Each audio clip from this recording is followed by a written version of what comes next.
percer un tel tunnel? Et quelle est la longueur du trou le plus profond jamais creusé? Commençons notre voyage par une étape que nous connaîtrons tous. 6 pieds sous terre, soit 1,80 m, la profondeur moyenne d'une sépulture dans les pays occidentaux. À 12 mètres de la surface, on trouve le terrier le plus profond du règne animal, celui creusé par le crocodile du Nil. Et on va éviter de s'attarder. Moins 36 mètres, bienvenue à la station Abbès, la station la plus profonde du métro parisien. Allez, on continue de creuser pour atteindre la cité de Derinkuyu, en Turquie, ville la plus souterraine au monde. Sa construction débuta au 8e siècle avant Jésus-Christ et en cas de guerre, elle pouvait abriter plus de 20 000 personnes ainsi que leur bétail. Plus bas, à 105 mètres de la surface, on trouve la station de métro la plus profonde au monde, celle de Arsenalna à Kiev, en Ukraine. À moins 120 mètres, on arrive aux racines les plus profondes jamais découvertes, celles d'un figuier sauvage d'Afrique du Sud. C'est à peu près à cette distance que passe également le point le plus profond du tunnel sous la Manche.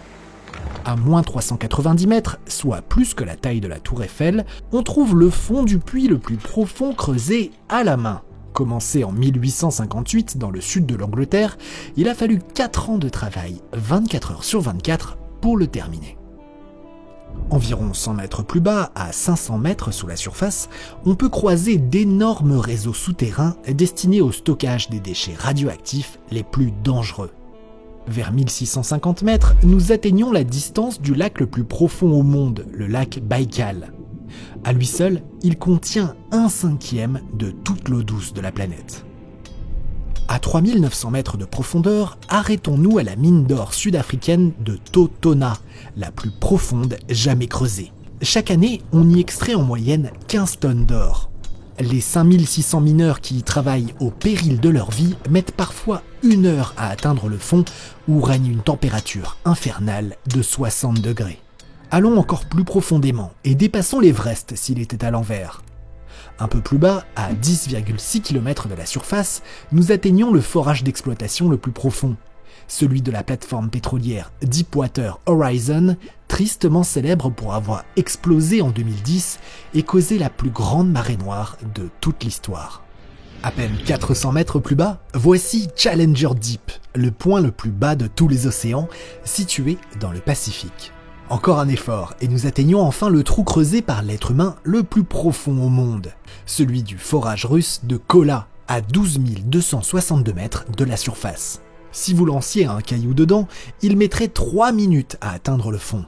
Ce projet scientifique soviétique un peu fou, commencé en 1970, avait pour but d'atteindre le manteau terrestre, mais les conditions à cette profondeur ont empêché d'aller plus loin. Aujourd'hui, le site est à l'abandon et le trou d'une largeur de 23 cm seulement est définitivement scellé. Alors, voyons où nous en sommes. Nous avons déjà parcouru plus de 12 km et le centre de la Terre se situe à 6378 km. Ok, c'est 500 fois plus loin. Il va donc falloir radicalement accélérer et upgrader notre foreuse. À 35 km de la surface, on atteint la profondeur moyenne de la limite entre la croûte terrestre et le manteau. Dans ce manteau supérieur, la température varie entre 400 à 600 degrés, mais pour l'instant les roches sont encore parfaitement solides. À 150 km, on entre dans l'asténosphère. Il fait environ 1300 degrés, les roches sont plus malléables. Attention, pas de quoi nager dedans, mais c'est suffisant pour que les plaques tectoniques puissent lentement se déplacer sur cette couche. À partir de 670 km de profondeur, les roches redeviennent solides grâce aux pressions énormes qui sont exercées. Dans ce manteau inférieur, les températures continuent de grimper pour atteindre près de 3000 degrés à la frontière avec le noyau terrestre, situé à 2900 km de la surface. Là, on baigne dans un océan de métal liquide, compris entre 3800 et 5000 degrés. Cet océan liquide a des courants, un peu comme nos océans à la surface. Entraîné par la rotation de la Terre, il est en permanence en mouvement, et c'est lui qui est à l'origine du champ magnétique terrestre qui nous protège des rayonnements cosmiques. Arrivé à 5100 km de profondeur, voici la graine. La pression est si forte que cette graine est solide, bien qu'il fasse plus de 5500 degrés. C'est un peu comme une énorme boule de pétanque de plus de 1200 km de rayon. Avec 320 gigapascales, c'est plus de 3000 tonnes par centimètre qui s'exercent. Et nous voilà arrivés à 6378 km de la surface, au centre de la Terre. En creusant vers l'autre côté, nous obtenons donc un trou de plus de 12 000 km. En se jetant dans ce trou, il faudrait 42 minutes pour atteindre l'autre extrémité en atteignant la vitesse incroyable de 28 000 km/h.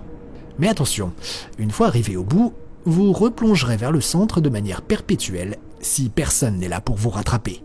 Mais bon, ce n'est pas près d'arriver, car même si nous sommes capables d'envoyer des objets à plusieurs milliards de kilomètres dans l'espace, sous terre, on a à peine réussi à atteindre 12 km.